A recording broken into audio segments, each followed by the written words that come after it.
Hi అండి. ఇప్పుడు మనం చాలా టేస్టీగా మరియు హెల్తీగా హోమ్ మేడ్గా నెయ్యి అనేది ఎలా ప్రిపేర్ చేసుకోవాలో చూద్దాం. ఫస్ట్ అయితే మనం స్టోర్ చేసి పెట్టుకున్న మేగడను, పాలు లేదా పెరుగు నుండి తీసిన మేగడను 1 అవర్ ముందే డీప్ ఫ్రిడ్జ్లోని బయట పెట్టుకోవాలి. ఆ గడ్డంతా కరిగిపోయిన తర్వాత దాన్ని అలా మజ్జిగతో కవ్వంతో తిప్పడం వల్ల దాని నుండి మనకి వెన్న అనేది సపరేట్ అవుతుందన్నమాట. చూడండి, అలా చిలకడం వల్ల కన్సిస్టెన్సీ అనేది మారింది చూసారా. ఆ చిక్కదనం బాగా చిక్కగా వచ్చిన తర్వాత దాంట్లో మనం కూల్ వాటర్ యాడ్ చేసుకోవాలి. ఫస్ట్ అయితే మనం ఇలా అయినా చేసుకోవచ్చు దీన్ని, లేదంటే మిక్సీలో కూడా వేసుకోవచ్చు. నాకు కొంచెం ఫ్రీ టైం ఉంది కాబట్టి నేను ఇలా కవ్వంతో చిలుగుతున్నాను అనమాట. మీకు టైం లేకపోతే మిక్సర్ జార్లో అన్నా వేసుకొని మిక్సీ చేసుకోవచ్చు. మిక్సీలో అయితే చాలా త్వరగా అయిపోతుంది, ఇలా అయితే కొంచెం టైం పడుతుంది. చూడండి, అది కొంచెం బాగా చిక్కగా అయింది కదా, దగ్గర పడుతుంది, సపరేట్ అవుతుంది వెన్న అనేది.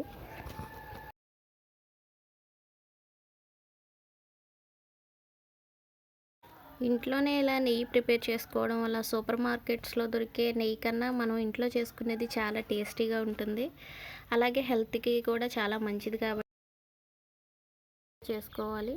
ఇప్పుడైతే కోల్డ్ వాటర్ దాంట్లో యాడ్ చేసి ఇంకా కొంచెం చిలకడం వల్ల వెన్న అనేది మనకి సపరేట్, అలా చిలకడం వల్ల వెన్న అనేది మనకి సపరేట్ అయ్యి ముద్దగా వస్తుందన్నమాట. అంతవరకు మనం చిలకాలి. చూసారా, దగ్గర పడుతుంది.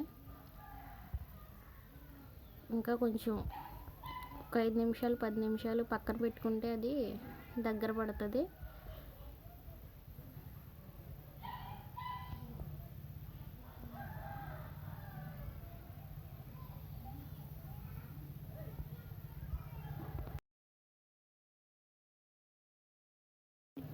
చూసారు కదండి, అలా చిలకడం వల్ల అలా గడ్డ కింద వెన్న అనేది వస్తుంది.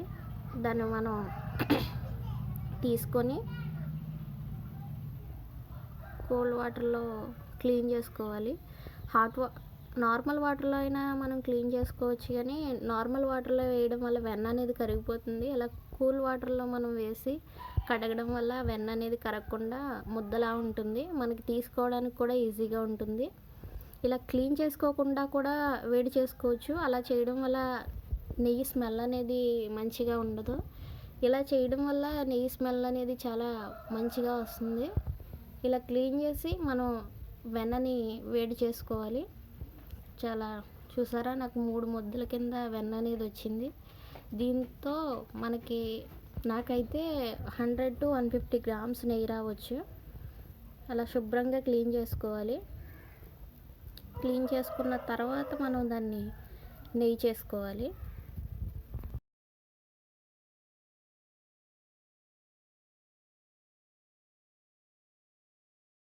అందులో ఉన్న పులుపు, మజ్జిగ యొక్క వేస్టేజ్ అంతా పోతుంది అలా క్లీన్ చేయడం వల్ల. బాగా పిసికి కడుక్కోవడం వల్ల అలా చేయాలి.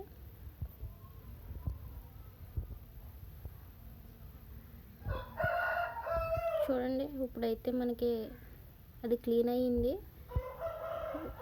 ఇంకా నీట్గా కడుక్కోవచ్చు కూడా. అయితే స్టవ్ మీద మందపాటి గిన్నె పెట్టుకొని మనకు వచ్చిన వెన్న ముద్దల్ని అందులో ఒక్కొక్కటిగా పెట్టుకోవాలి. అది కరగడం స్టార్ట్ అవుతుంది కదా, చూడండి. వెన్న అనేది కరగడం స్టార్ట్ అయినప్పుడు మనం ఫ్లేమ్ని హై ఫ్లేమ్ టు మీడియం ఫ్లేమ్లో ఉంచుకోవచ్చు. అది ఒకసారి మెల్ట్ అయిన తర్వాత మనం కొంచెం దగ్గరే ఉండి లో ఫ్లేమ్లో పెట్టుకొని నెయ్యి కాచుకోవడం వల్ల నెయ్యి స్మెల్ అనేది పాడవకుండా చాలా టేస్టీగా, చాలా హెల్తీగా వస్తుంది.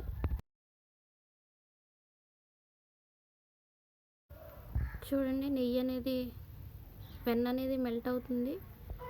మనకి ఇదంతా కరిగి నెయ్యి కన్సిస్టెన్సీకి రావడానికి 15 to 20 మినిట్స్ పడుతుంది. మనం దగ్గరే ఉండి జాగ్రత్తగా కలుపుకోవాలి. దాన్ని అడుగు పట్టకుండా చాలా నీట్గా చేసుకోవాలి.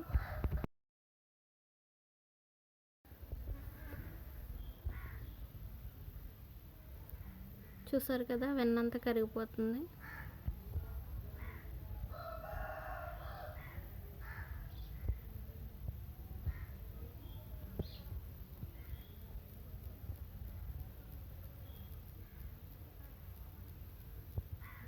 వెన్న అనేది మొత్తం కరిగిపోయింది కదా. ఇప్పుడు దాన్ని మనం దగ్గరే ఉండి మరగడం స్టార్ట్ అయింది.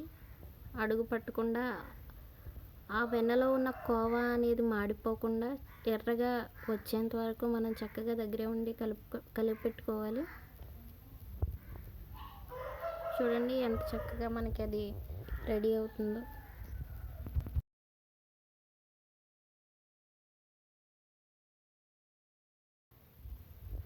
నెయ్యి అనేది ఇంకా స్మెల్ రావడానికి నేను కొంచెం కరివేపాకు అలాగే కొద్దిగా మెంతులు యాడ్ చేశాను. ఇలా యాడ్ చేయడం వల్ల నెయ్యి అనేది ఇంకా మంచి సువాసన వస్తూ ఉంటుంది. నేనైతే ఇలా చేస్తాను, నార్మల్గా అయినా మీరు చేసుకోవచ్చు.